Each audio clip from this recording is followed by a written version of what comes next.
Hello Capricorn, welcome to Guruma Hindi tarot. और ये reading है 12 जुलाई से लेके 18 जुलाई तक की।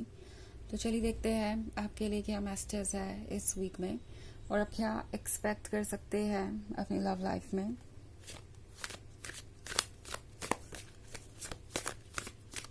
Messages for Capricorn.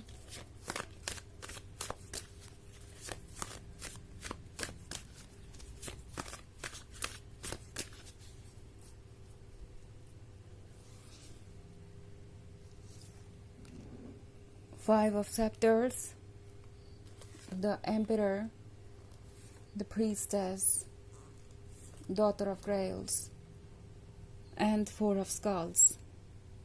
Okay. So the Emperor का कार्ड है यहाँ पे। The Emperor को लगता है कि उन्हें सब कुछ आसानी से मिल जाना चाहिए। ये वो पर्सन है जो शायद बहुत कॉन्फिडेंट है अपने आप को लेकर या ओवर कॉन्फिडेंट है अपने बारे में, और इस पर्सन को लगता है कि वो बहुत आसानी से जिसका चाहे उसका अटेंशन अपनी तरफ खींच सकते हैं। बट आपके केस में इस पर्सन को समझ नहीं आ रहा कि आप इतने दूर उनसे कैसे रह सकते हैं। उन्हें लगता है कि आप कुछ भी एक्सप्रेस करने को तैयार नहीं, अपनी तरफ से कुछ कहने को तैयार नहीं। नाउ ये वो सिचुएशन हो सकती है जहाँ पे इस पर्सन का आप पे क्रश है और ये अपनी बॉडी लैंग्वेज से ये जाहिर कर रहे हैं कि वो आप में इंटरेस्टेड है। एंड ये पर्सन ये महसूस कर रहा है जैसे कि अब आगे का स्टेप आपको लेना चाहिए। आपको ही इनिशिएटिव लेना चाहिए, आपको ही अपने लव को कन्फेस करना चाहिए। सो ये पर्सन इस बात को लेके बहुत ज़्यादा स्टबर्न हो सकता है कि मैं किसी को अप्रोच नहीं करूँगा या नहीं करूँगी। अगर किसी को मुझ में दिलचस्पी है तो उस पर्सन को मुझसे खुद ही आकर ये बात कहनी होगी। एंड द एम्परर इस वक्त किसी और चीज़ पे फोकस भी नहीं करना चाहता। इस पर्सन को लगता है जैसे वो किसी चीज़ के लिए इंटाइटल्ड है और अगर वो चीज़ उन्हें नहीं मिल रही है तो इसका मतलब है कि उन्हें वेट करना चाहिए या प्रोबेबली उन्हें सामने वाले पर्सन को जज करना चाहिए। एंड शायद ये पर्सन आपको जज कर रहा है, सोच रहा है कि आखिर क्यों आप उनकी तरफ स्टेप नहीं ले रहे। ये पर्सन शायद ये सोच रहा है कि आप बहुत स्टबर्न हैं, बहुत ज़्यादा ईगो सेंट्रिक है, बहुत ज़्यादा इंटाइटल्ड महसूस कर रहे हैं। जो भी ये खुद फील कर रहे हैं या जो भी इनका शैडो साइड है वो शैडो साइड ये आप में देख रहे हैं और ये पर्सन आपको जज कर रहा है बिना किसी रीज़न के। ओके, तो उसी तरफ डॉटर ऑफ ग्रेल्स का कार्ड है। तो ये पर्सन आपको देख के सोच रहा है कि आप परफेक्ट हैं, एफर्टलेसली गॉर्जियस हैं, आप सडक्शन हैं, आप वो सब कुछ है जो उन्हें चाहिए। सो ये पर्सन थोड़ा डेस्परेट इसलिए भी है क्योंकि इन्हें आपका साथ चाहिए। ये पर्सन आपकी कंपनी में अलग ही महसूस करता है। ये पर्सन आपकी कंपनी में बहुत खुश रहता है एंड आपका उनकी तरफ वैसे दिलचस्पी ना दिखाना जैसे वो चाहते हैं उन्हें फ्रस्ट्रेट कर रहा है। सो ऑब्वियसली इसमें आपकी कोई गलती नहीं है, बट ये पर्सन हो सकता है आपको ऐसा फील करवाए जैसे कि ये आप ही की गलती है, आप ही कोई माइंड गेम खेल रहे हैं या जानबूझ के उन्हें अवॉइड कर रहे हैं बिकॉज आप ऑब्वियसली अपनी तरफ से कुछ नहीं कहना चाहते, सरेंडर नहीं करना चाहते। तो ये पर्सन कुछ टॉक्सिक वे में सोच रहा हो सकता है। ऑल्सो हमारे पास है फोर ऑफ स्कल्स। तो इस पर्सन को लगता है जैसे कि इस रिलेशनशिप पे उनका राइट है, ये रिलेशनशिप उनके लिए ही है। तो एक तरफ तो ये पर्सन आपके बारे में सोचना ही बंद नहीं कर पा रहा। द एम्परर का ईगो चाहे जितना भी स्ट्रांग हो, जितनी भी विल पावर उनके अंदर हो, वो अभी काम नहीं आ रही। उनके इमोशंस उन्हें आपकी तरफ खींचते ही रहते हैं और ये पर्सन आपके बारे में सोचता ही रहता है। सो फोर ऑफ स्कल्स के साथ ये पर्सन थोड़ा पोजेसिव भी है और थोड़ा जेलस भी। ये पर्सन नहीं चाहता कि इस सिचुएशन में और ज़्यादा देर हो। आप एक पॉइंट पे आके रुक गए हो और फिर कोई आगे इनिशिएटिव ले ही नहीं रहा, कोई कदम बढ़ा ही नहीं रहा। तो ये पर्सन जानता है कि ये सिचुएशन रिस्की हो सकती है। अगर वो अपनी फीलिंग्स को जाहिर नहीं करते हैं तो शायद वो डॉटर ऑफ ग्रेल्स को खो दें और वो ये करना नहीं चाहते obviously. So five of sectors के साथ कभी कभी इस पर्सन को लगता है जैसे कि उन्हें दोबारा सोचने की ज़रूरत है। जहाँ पे ये अपनी फीलिंग्स से लड़ रहे हैं वहाँ इन्हें अपने ईगो से, अपने डार्क साइड से लड़ने की ज़रूरत है।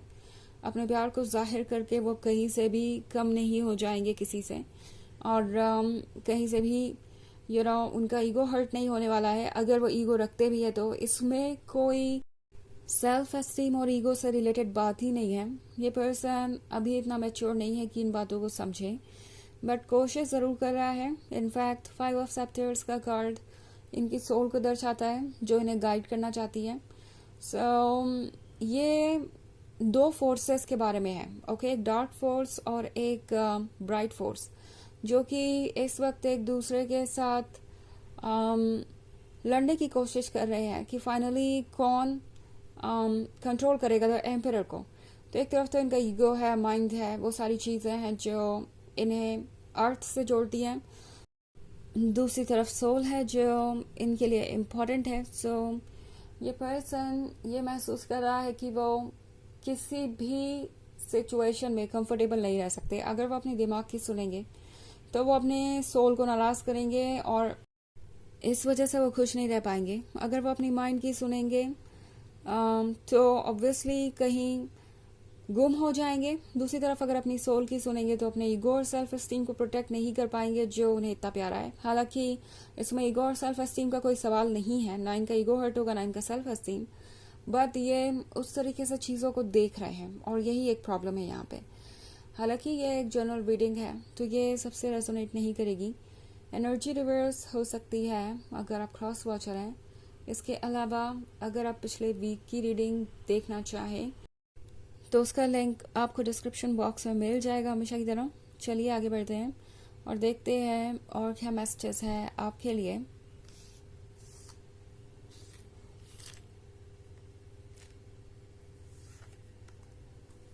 Seven of Knives, Strength, the Moon, Nine of Skulls, Prince of Grails and the Empress. Okay. So, Strength का कार्ड है। लगता है जैसे फाइनली इस पर्सन की सोल इनके ईगो पर भारी ही पड़ने वाली है, क्योंकि 5 ऑफ सेप्टर्स का कार्ड देखिए ज़रा। यहाँ पे सोल जैस ब्लैक पैंथर से लड़ रही है जो डार्क साइड है, उसको स्ट्रेंथ वाले कार्ड में फाइनली कंट्रोल कर रही है। लगता है जैसे कि सूना और लेटर ये पर्सन आपके पास पहुंचेगा ही पहुंचेगा, क्योंकि प्रिंस ऑफ ग्रेल्स का कार्ड है। तो ऑब्वियसली मैं देख रही हूँ कि ये पर्सन द एम्प्रेस को अप्रोच करेगा। जल्दी ही इस पर्सन को समझ में आएगा कि अगर वो द एम्परर है तो आप भी द एम्प्रेस हैं। आपको अपने वर्थ का अच्छे तरीके से पता है और the emperor and the empress एक दूसरे के लिए परफेक्ट है। अगर उन्हें परफेक्शन चाहिए तो एफर्ट उन्हें भी करना पड़ेगा। वो ये एक्सपेक्ट नहीं कर सकते कि द एम्प्रेस ही सब कुछ संभालेगी। द मून के कार्ड के साथ ये पर्सन लॉस्ट है ऑफ कोर्स, एंड इस वक्त समझ नहीं पा रहा कि उन्हें करना क्या चाहिए। बट 9 ऑफ स्कल्स के साथ मैनिफेस्ट जरूर कर रहे हैं एक यूनियन, एंड इसके लिए ये आपको अप्रोच भी करेंगे। ऑल्सो 7 ऑफ नाइफ्स क्या होने का मतलब है कि ये पर्सन फाइनली खुद को प्रिपेयर कर लेगा नेक्स्ट चैलेंज के लिए, बिकॉज उनके लिए ये चैलेंज ही है कि वो इस सिचुएशन से खुद को बाहर निकालें।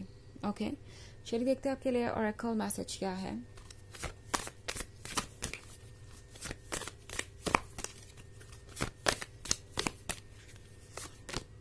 बर्च, तो बर्च का कार्ड आपसे कह रहा है कि सरफेस पे भले ही कुछ नज़र नहीं आ रहा, इसके डेप्थ में लाइफ है।